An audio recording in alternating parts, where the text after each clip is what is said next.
Hi guys. So I do not know who needs to hear this, but I think it is very important for you to understand that there are already a lot of people out there who are making inquiries on what policies are they gonna get in terms of healthcare, in terms of investment, in terms of retirement plan, in terms of life insurance protection, in terms of accidental insurance, in terms of yes, everything, no? Daghan nga mga klase sa policy. Okay, in my case, as a financial educator, we're not really into like thinking of our commission lang. No, so di wala kami nagmatter ng commission. In fact, our advocacy is education first, mission on financial education. Of course, if there are compensation or commission, that will follow because basta ang pinaka main good is education. So there are a lot of seafarers, there are a lot of OFWs, there are a lot of or different or people from different walks of life. So ako na lang iana. So of course, di man na sila magdungan og pangutana ang asawa or ang bana, okay? Now if ang asawa mo ay unang makahibalo, obviously she needs to inform the husband about that. Kaya na-educate naman siya. And kasagaran pud sa reaction sa bana, kung dili siya makasabot, kasagaran, no? Mo kuan gid siya. Iya ginang i-reject, no? I-reject ang kuan kay lahi man gyud nang ma-educate good guys. So another is kung ang bana po'y nakasabot una niya isulti sa asawa, kung di pud educated or di pud aware ang asawa, iya po na i-reject. Okay. So, in my previous videos guys, you already have understood unsa ang klase-klase ng mga policies, di ba? So, ang healthcare man gyud pinaka-basic man jud na. Why? Because of course, wa man tagahuna-hunaan ang mamatay na ta. Ang ato ginahuna if what if masakit. Mao pa man una what if masakit. So, life insurance cannot of course be used in the hospital kasi that is life insurance. No? So, that is what you need to understand. Nga ang life insurance policy could not be used in the hospital because of course dili man na hospitalization policy ang life insurance, di ba? But there are policies nga life insurance pero naa sila riders nga critical of terminal illness. Okay. Kung yung critical of terminal illness, kung yung riders, kasagaran sa mga policy holders nagpuno additional payment for that specific purpose kay life insurance sa mga gidunta na. Tapos kung gusto sila og kanang hospitalization, gipunan nila og riders nga critical of terminal illness. Okay. Good man because of course man ta masayod, no? And then of course what if magka-critical or terminal illness na mahal ba yun na? Pero guys, if masakit kag natural illness, I will be telling you, nga dili gina magamit. Okay? Unya, at the same time, reimbursement type po na kasagaran ang ilahang riders. Reimbursement type, meaning to say, ikaw sa mo bayad sa hospital, down payment sa ka, usa ka ginatawag og kanang bayaran sa company, life insurance company kung naa dito ang imong sakit sa checklist. And also, you need to understand that og mingong tag life insurance, okay? Even if imong pangutan-on ang imong agent ana, example lang, nagbayad ka og 15,000 per year or 15,000 per quarter. Example lang. You'll ask the agent, Miss or Sir, in my 15,000 premium or payment, how much from this goes to my insurance side and how much from this goes to my investment side? Kasagaran, they cannot answer because, once again, it is bundled plan. Bundled means, of course, wala ta kabalo kung pilay napunta sa insurance ito or investment.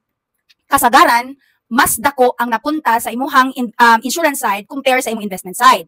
Now, there's no question about that because it depends on what you need. Example, ganahan gyud ka og insurance coverage nga dako og life insurance nga dako kag responsibility sa imong family, okay ra na siya. Pero kung nangita kag investment or value of your money, investment return, di na siya advisable. Kay gamay ra man napunta sa imong investment kunya di man pud guaranteed ang return. Okay? So I hope you get the point, guys. No, kay daghan ta og mga factors lagi na i-consider, di ba? Okay, so sometimes dili nimo makita guys no ang difference no sa usa ka policy kung dili ka ma-educated ug unsa ning mga different types of mga life insurance no kay naman tay gitawag guys nga term, natay gitawag og VUL, natay gitawag og mga index, natay gitawag og whole life no. Whole life meaning to say tibuok kinabuhi ka magbayad no. So karon ug di ka kasabot og unsay differences ana niya labi na kay of course first time gyud mo ganahan jud kay kamukuha. In the end, in the long run, makaingon ka ay kuan di I know di day tumaunta. So dapat aware ka sa kung unsay imong gikinahanglan. Okay. So, there is a very recommendable na program in terms of life insurance. Kani ginatawag na to Buy Term Invest the Difference or BTID. Ang pasabot ani guys nga ang imong gibayran sa imong insurance side is very cheap na mo cover nimo no at a certain period of time no sa insurance. Pero ang imong investment aware ka og pila jud tubo niya. Nya kanang guaranteed pud ang tubo. And another good thing ani niya is ang imong investment side, if ever you need it, pwede na nimo makuha anytime, no? Pwede nimo ma-withdraw anytime. Nga di ka mag-penalty, nga di ka mangutang, di nimo utangon ang imong kwarta. So kay sa other type of life insurance, you cannot withdraw man gyud unless it will mature. Mao man gyud nature, no? So So mo na nga BTID is much better, no? So if you have questions about BTID, you can message me. Pwede ka mo message din ha, no, kung unsa ni BTID kay mahatagan kag sample quotation ani. So I can give you an example, no? So here comes a 39-year-old guy, husband, and a 35-year-old wife. No, they're paying 19,000 per quarter in Brand X insurance company and 16,000 si wife, same insurance company per quarter. 10 years to pay, so kamo na kwenta kay hindi ko madugay. So 19,000 per quarter, so pila man niya mabalance sa katuig niya times 10 years. No, si girl is 16,000 per quarter, then 10 years to pay, no. So mao na iya ha. Pero makuha guys ang ilahang ginatawag og return kung naa may return. Kay sometimes guys, ma-negative man pud na usahay, depende man pud na sa galaw gud sa market. Ang ilang return, karon na 35 pa sila og 39, return guys kay makuha at the age of 89. Okay? Diyan na daang nga factors, mo na yung consider, uy, itinabuhi pa baka kuha na. That's it. And then dili man guaranteed ang ilang return, then for them gamay ra pud ang coverage sa critical or terminal illness o sa life. Okay. So karon ako siyang gipakita no kung unsa iyahang makuha same amount of premium pero dili 5 years, dili 10 years, 5 years. Ang ilahang insurance side kay mga young pa man sila, barato ra kayo, no? Kay terman. Tapos apila to ang critical or terminal illness, na nato siya. Unya ang kaysa lagi nangita mas lag investment return, good investment return. So, at the age of 55, sakto na mga 20 years from now, no, sa girl, na sila itag 200,000 per year, lifetime pension, at the age of 55. So, diha pa lang dapita, guys, makaingon ang kagana na nag-difference, correct? So, mao ni sila ang mga ma-compare nga policies, mga bundled, unbundled, VUL, etc. Mao ni sila ang mga comparable nga policies. Okay? Okay, so I think nakahatag na ko gamay na idea about kanino mga life insurance policies. Napaydagan anak gyud actually. Once again, if you want to learn more, message me. We can have a one-on-one orientation or webinar, one-on-one meeting, one-on-one discussion. Pwede na kayo na. And that is for free. No, one-on-one coaching about that. So now let's talk about kanina kita og healthcare. Kaya mao ni akong giingon nga should be your priority. So ang healthcare is again duha ka klase na, short term ug long term. Ang short term mo nang gipanghatag sa company, ang short term mo na imong gipalit og every year ma-expire, ang short term per illness ang coverage, pero ang short term kutob ra sa 60 years old ka nga pwede mag-renew. So kung 20 ka karon, kung 30 ka karon ya, magpalit kag every year na healthcare na premium, kutob ra ka sa 60 ana mag-renew, unya wala na i-return. Kay wala na siya return kay pure HMO na siya, no? So ang short term pod na healthcare kung naa makay hinatag imong company, dili na siya maimuha kung once resign ka or retire na ka. So, ibig sabihin, you will be worried of what policy are you gonna get when you retire. Kung magtiguang na, kala bang panahon na, mao man na ang nangita kag healthcare kay, mao man ang magkasakit-sakit na ta. Am I right? So, mao na, nga, naigitaw og long-term healthcare. So, if I mention that short-term is pure HMO, kaning long-term healthcare is very good, no? Because long-term healthcare is 3-in-1. There is life insurance, HMO of course, healthcare, at the same time, guaranteed return of your investment. So when we talk about guaranteed return, kasabot ana nga imong gitigom ron sa premium, imong gibayad sa premium, nagtubo lang na siya, magamit na nimo as your retirement fund. So di ka lugi. Unyang imong hospitalization coverage until lifetime. So, di ba kay wala naman tay kuan, wala naman tay healthcare ining 60s anak. Ang limitation ng aning long-term healthcare is per year ang coverage, dili per illness. Per year. Ngano man malugi pro tong kapani ana kung per illness ka, unya iuli ba nimo ang imong money no.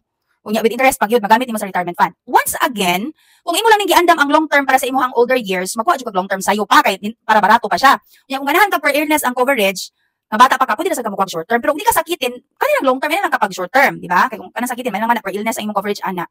So therefore, dahil mo tanong ko, unsa man kalahian ani ma'am long term nga plan o kaning sa life insurance, dili dato na ma-compare siya kay healthcare matong giskutan ari diring duha nga short term ug long term nya. Katong ganiha tong giskutan policies man to sa life insurance. Now, akong challenge karon ninyo, unsa man jud una ninyo ginid? Is it the life insurance? Is it the investment? Is it the healthcare? Ug mingon po kag life insurance, di ko kabuot nimo pag because it's your need. Ug mingon po kag investment, di ko kabuot because it's your need. But as a financial coach, financial educator, unahon gyud natong healthcare. Ngano man, mag-unsa man kadaghan ang imong life insurance coverage, mag-unsa man kadaghan ang imong investment, sample 1 million. Unya og masakit ka, bidhuon nimo na imong investment kay bayad gyapon nimo sa hospitalization. So unahon na to ang healthcare gyud. I hope you get that, no? So okay, so kanina sumpay guys, ako ang video is nikuha na lang kog policy ma'am ni Tampulana kay igsuon manggod sa akong asawa ang agent or parenti sa akong bana ang agent, maikog ta. Normal because we're Filipinos and that is part of our culture nga natay gitawag og kaikog. Pero guys, kung atong hunahunahon ang kaikog, dili ang value sa imong kwarta, dili ang benefit nga imong makuha. Sa panahon nga magkalisod-lisod ka, kay di man permente nga naa man jud panahon nga maglisod-lisod ta. Sa panahon nga gamitonon nimo ang healthcare pero ang imong policy life insurance. Sa panahon nga gusto kag retirement kay nawad-an kag trabaho at the middle of your working age, mulingi pa ba to ang agent nga naikog ka kay mao ni mauna imuhang parinti? Murag gamay ra gyud. Because I'm sorry to say guys no, talagsara or mapili lang siguro ang mga ahente nga concern sa kung unsay makuha nimo, di ba? So, I'm sorry pero mao na siya. Concern na sila. That is why guys, I'm very proud to be a financial educator, not just an agent but an educator because wala mo ko'y pakialam kung kuha ba siya dili basta kay nakasulti ko niya sa concept ug nasabtan niya ang concept aw makapili na siya unsay yang unahon gyud ug prioritize, di ba? So ang amoa diri is helping people build proper solid financial foundation, saving the right way nga dili ka magmahay in the end. Pero guys, mo na niya ingon nga naaman jud mga risk ang tanan, di ba? So depende ra na nimo. And depende lagi na kung unsa jud imong ginid. No, so challenge pud nako ni sa mga couple manag-uyab, manag-asawa or single ka pa ba diha ana nga kung ikay nakasabot, ikay mo take action. Do not let other people decide what is good for your future. Especially those people nga dili sila mo'y nakasabot. Kaya nga naman, wala man tayo laing ma-blame, anak kita raman po, kita mabayay mo bayad, kita po'y mangita sa benefit, ana, no? So, I hope, guys, nga nasabta na nato ni Diring Dapita, no? Nga naamoy nakuha nga gamay na point para, of course, in the end, makatabang gyapon ko sa inyo nga part. Okay? So, have a nice day.